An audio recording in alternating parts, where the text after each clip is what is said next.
Ryan Reynolds here from Mint Mobile. I don't know if you knew this, but anyone can get the same premium wireless for $15 a month plan that I've been enjoying. It's not just for celebrities. So do like I did and have one of your assistants switch you to Mint Mobile today. I'm told it's super easy to do at mintmobile.com/switch. Upfront payment of $45 for 3-month plan, equivalent to $15 per month required. Intro rate first 3 months only, then full price plan options available. Taxes and fees extra. See full terms at mintmobile.com.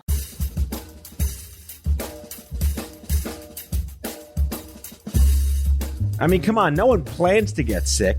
And yet, here we are. My name is Matthew Zachary. I survived cancer, a stroke, and COVID-19, and I'm still here. I also survived our broken healthcare system, and I want to help you survive it too. So let's go make healthcare suck less together, because we're all out of patience.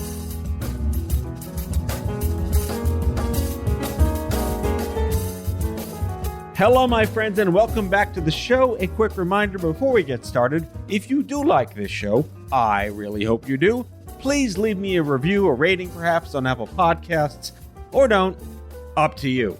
On the show today, the venerable Craig Lipset, storied luminary in the annals of clinical trial innovation, and I mean innovation with a capital I. None of that lowercase crap right here on the show. Craig is the founder of Clinical Innovation Partners and the co-founder of, acronym warning, Decentralized Trials and Research Alliance, DTRA. He's a proud expatriated Long Islander who pronounces Rutgers the proper way and has a penchant for Wegmans, so he ticks every box. Craig's also been at the literal forefront, and I don't overuse the word literal, of clinical trial research and development for over 30 years. A warning that the following episode may contain explicit acronyms and an overdose of syllables.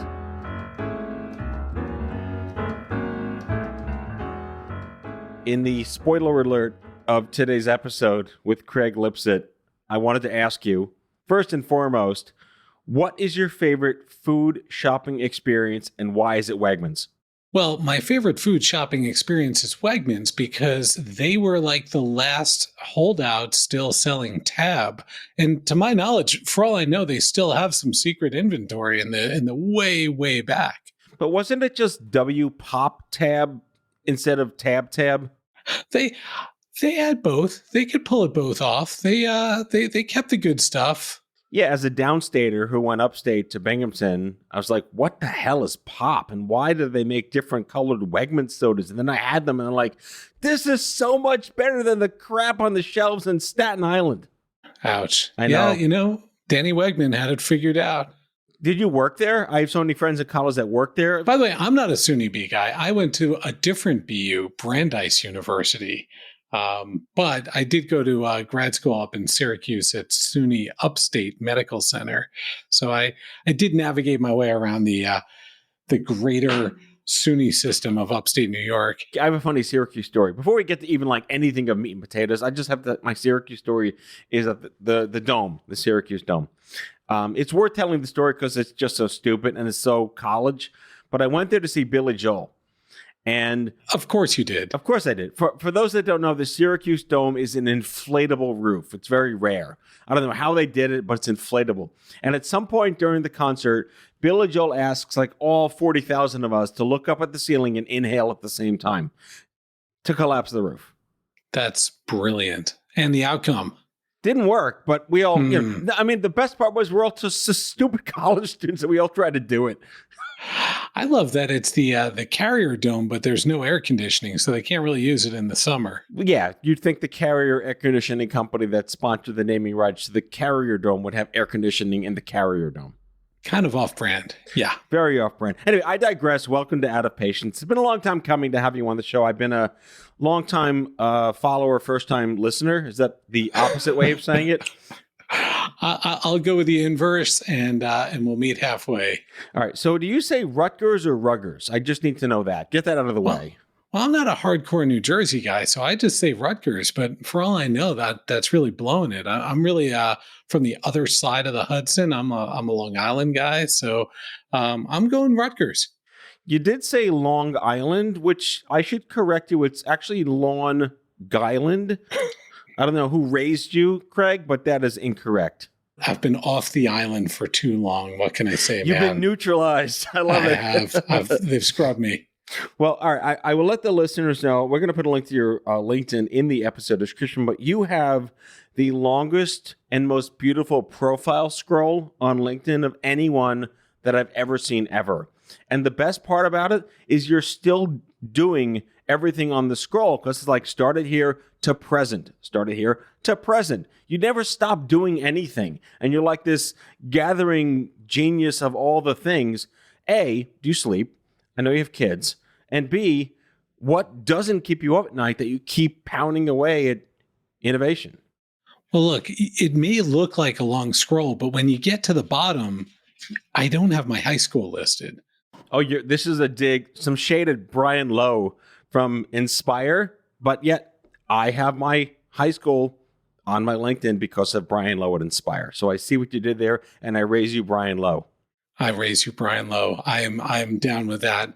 So look, there's a lot of work to do here. And I like to think, yes, there's a lot of things I have going on, but it's all surrounding the same problem. All of my time and energy is around clinical trials and medicine development.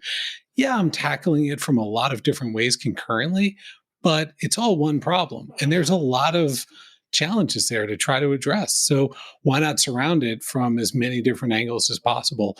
Yeah, it might keep me up a little bit at night, but look, I'm getting older. We don't sleep as much anymore, do we? No, but I mean, I actually read some of the, I go back to LinkedIn all the time. Like people said some nice things about you on LinkedIn. And I know they say to not read the comments, but you should really read your LinkedIn comments because apparently you're kind of a nice guy that does really cool things and people look up to you. But I guess the first question I have is not just why is that, but also what possessed you to take on the Herculean, improbable, Sisyphusian, lots of Greek god-laden metaphor-driven clinical trials universe?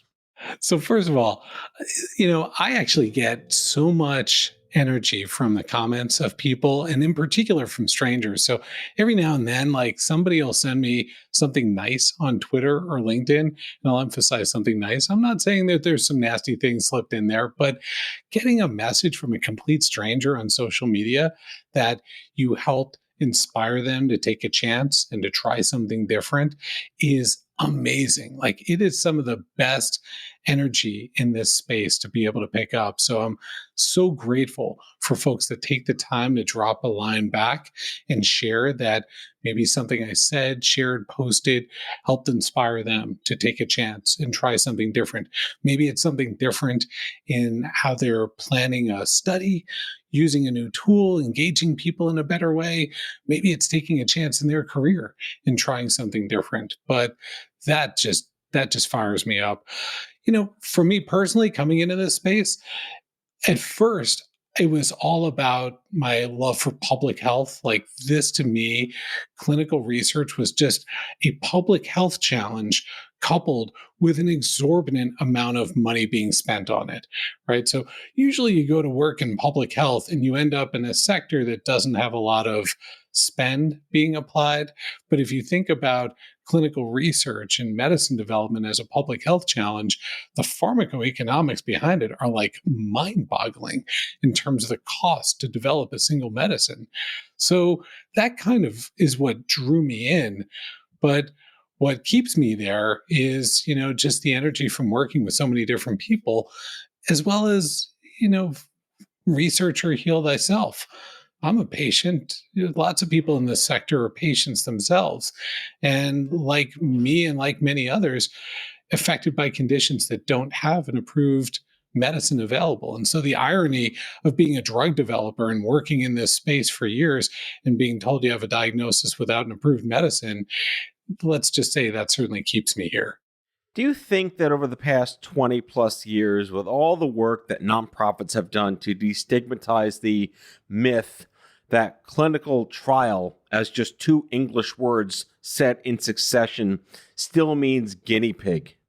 If you watch media and you watch late night television, clinical trial participation is not portrayed the way it's really experienced. You look at data that comes back from the vast majority, over 80+% of people who are in clinical trials say they received the same or better care than they were otherwise receiving. That's awesome, right? But still today, in people's minds, that's not the expectation they have coming in. Now, I think that advocacy groups have done a fabulous job of helping to raise awareness about research opportunities. But quite honestly, the pandemic, the year 2020, people following medicine development, people watching how many friends and neighbors participated in the clinical trials just for the vaccines alone, I think that may do as much or better in terms of driving awareness and helping to destigmatize participation. Yeah, we had jokingly talked about years ago, is there a better term for that at the consumer level? Because if you think about it, no one wakes up and says, I can't wait to be in a Keytruda clinical trial one day. You're entering a space where that word is kind of boogeyman when it's spoken the first time. Is there a better way to approach, we now are like patient-centered care and taking care of the patient first? Like, these are scared people, oftentimes from disparate communities that are either low income, low education, low literacy. How does that manifest now in practice? So I can't disagree that clinical trial is not exactly the best brand to go forward with. I think if folks were back in Madison Avenue and kind of rethinking the brand for research participation, there's definitely a lot of work to be done there. Even just the word trial, is separate from the clinical aspect of it. This is just very unappealing. And for years, people would ask me, well, Craig, maybe we could have an app that people will put on their phone and it'll help them to find clinical trials. And I look at them and think, who wants to be in a clinical trial once, nevertheless, to go back to having an app on your phone and go back to being them over and over again? I think that there is a rebrand out there, though. And I think a lot of it is going to be powered by changes in how research studies will be run going forward. A lot of that is happening because of master protocols. A lot of that is happening because of these massive observational studies that anybody can sign up for. And when you start to slam some of these trends together, you can see a different way that people engage in research rather than subjects are getting pulled into a clinical trial. I've talked ad nauseum in the past on this show and in my work at Stupid Cancer and Advocacy that it's often very difficult, for no malevolent reason, for academia to speak consumer. And that there is this variable Charlie Brown teacher-ish metaphor when you go through the process that, you have to explain things in clinical, academic, pragmatic medical terms. But where's the babblefish, rhetorically, I guess, that gets that into the ears of the scared human beings sitting there on the other side of the desk, where they can interpret this as they're scared and terrified, a non-threatening or a less threatening approach to say, you're going on a trial, experimental medicine? First of all, there is to me something ironic about using the phrase ad nauseum and trying to make things consumer friendly. Just say it makes you nauseous thinking about these types of words and phrases. But I do agree. And when you look at, the surrogate that people in research take for what you're describing, it's we have to take our informed consent and turn it into a 6th grade or 7th grade reading level document. Again, that's not about making it consumer accessible or friendly or receptive. I'm not talking about using coercive language, just using accessible language. And turning it into a 7th grade reading level is good, but that's very different from what you're describing in terms of an ideal state. I look at it as like customer service, if you would, but it's reverse customer service because no one asks to be having that conversation one day. You happen to be, when bad things happen to good people, especially in cancer, you're not expecting to have this conversation. I think you pre-research this in advance of being in that room. I'm just focusing right now on the moment of discussing this with your first oncologist experience, right? Your first oncology experience is nothing more than customer service. How do you explain this? How do you understand this? How was this imparted to you? And, we talk about determinants. Everything could be contingent on that one doctor's personality or predisposition for empathy or backstory on authority or age or demographic. Where is there, I would love to think there's some insight at this point into that one sort of that trajectory, that moment when Dr. A is talking to patient A for the first time, and that there is a trial available. Thankfully, they don't throw them on first line right away.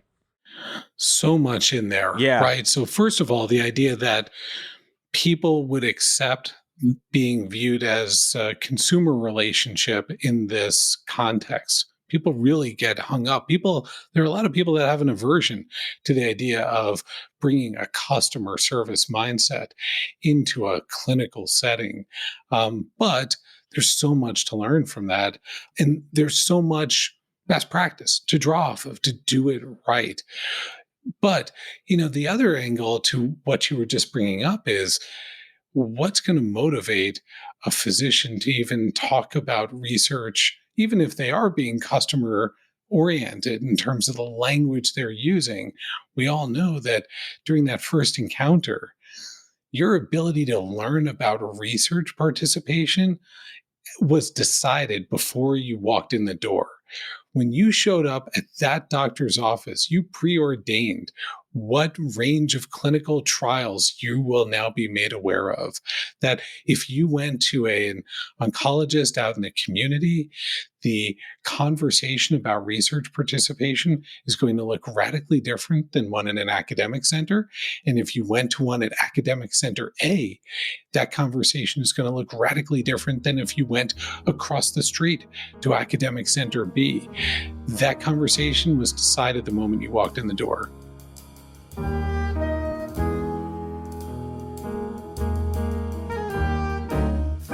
Back with our guest after the break.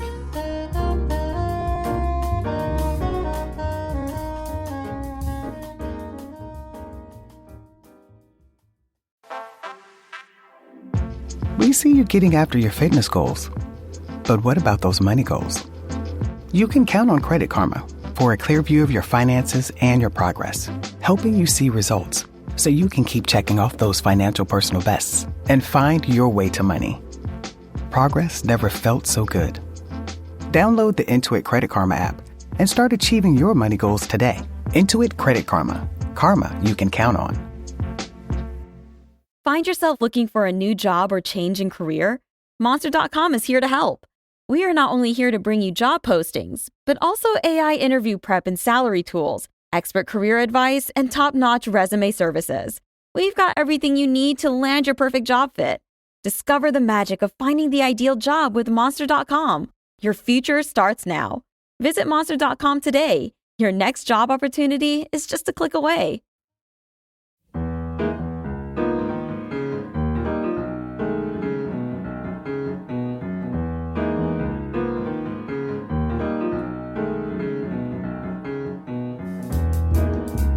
So I want to tell you a story.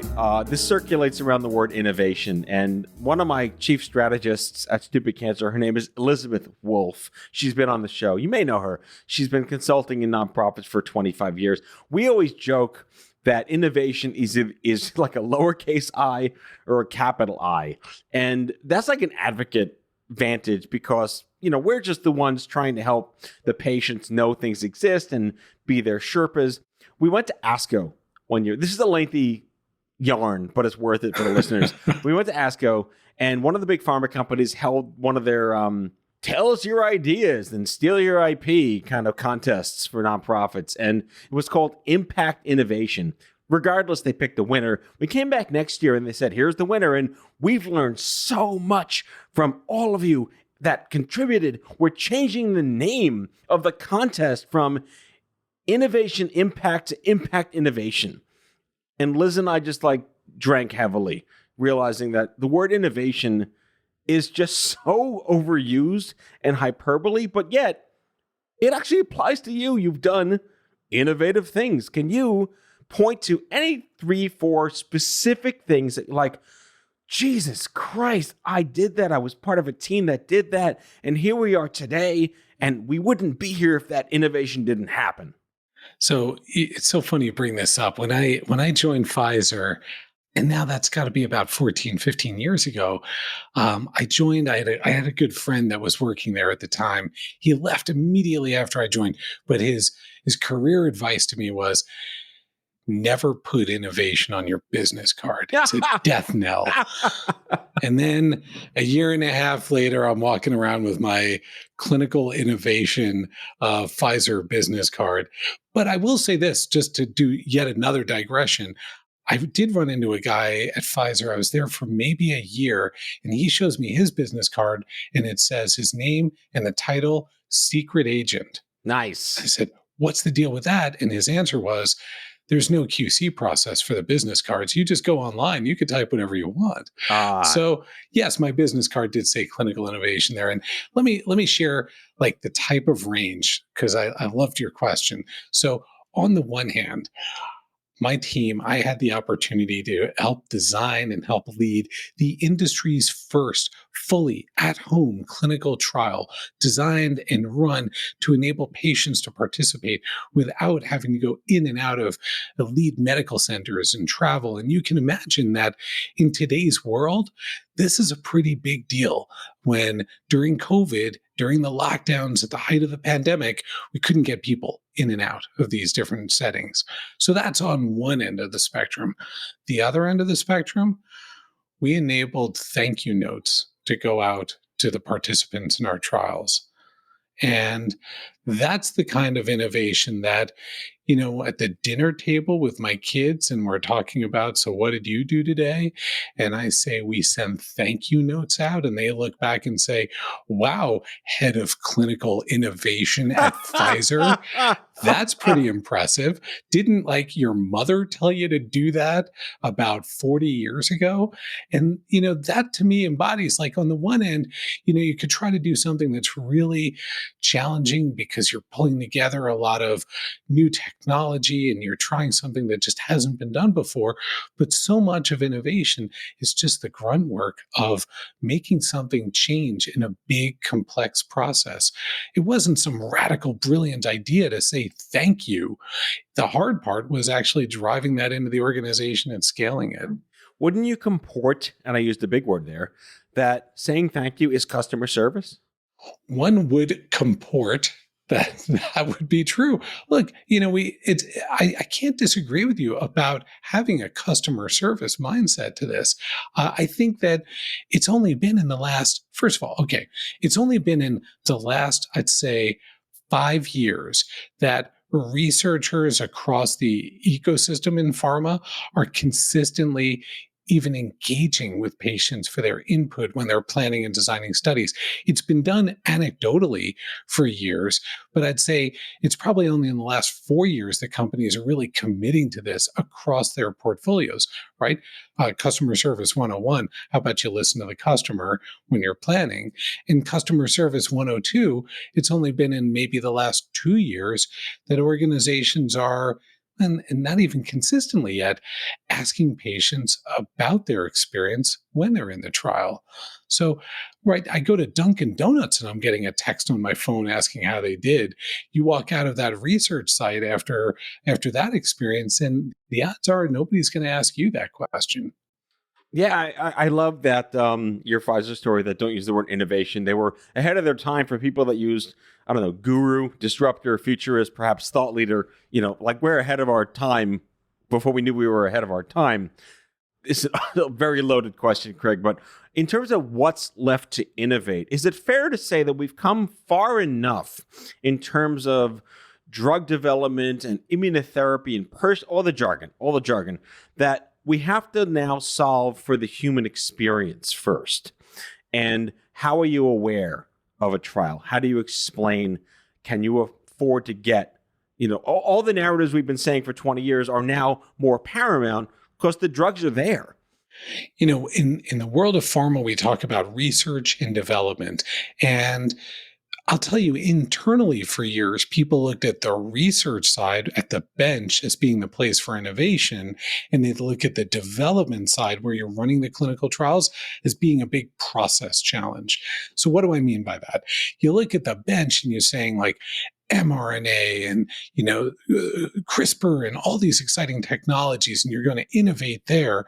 But then they'd look at clinical trials and say, well, can't really innovate here. This is just a big process. And the best we could do is squeeze for process efficiency and optimize the process. And it really took a number of years before people were willing to embrace that you can do things differently in this clinical research space beyond just squeezing and tuning your old processes to try to get more juice out of them. So I don't disagree with you that, I'm not going to say that there aren't going to be any more awesome breakthroughs at the bench. There absolutely can and will be. But I think people are realizing that the opportunities to innovate and disrupt on the development side, how we're running these clinical trials, from how we're designing them to the tools we're using to measure impact and change, to how we're making people aware and making research participation more accessible. I think all of these are great examples of where really there's so much room to move. There's so much room because, quite honestly, it just hadn't been an area of focus for a very long time. I was talking with William Kantz over at the American Cancer Society. Great man. He'll be on the show, I think, later this year.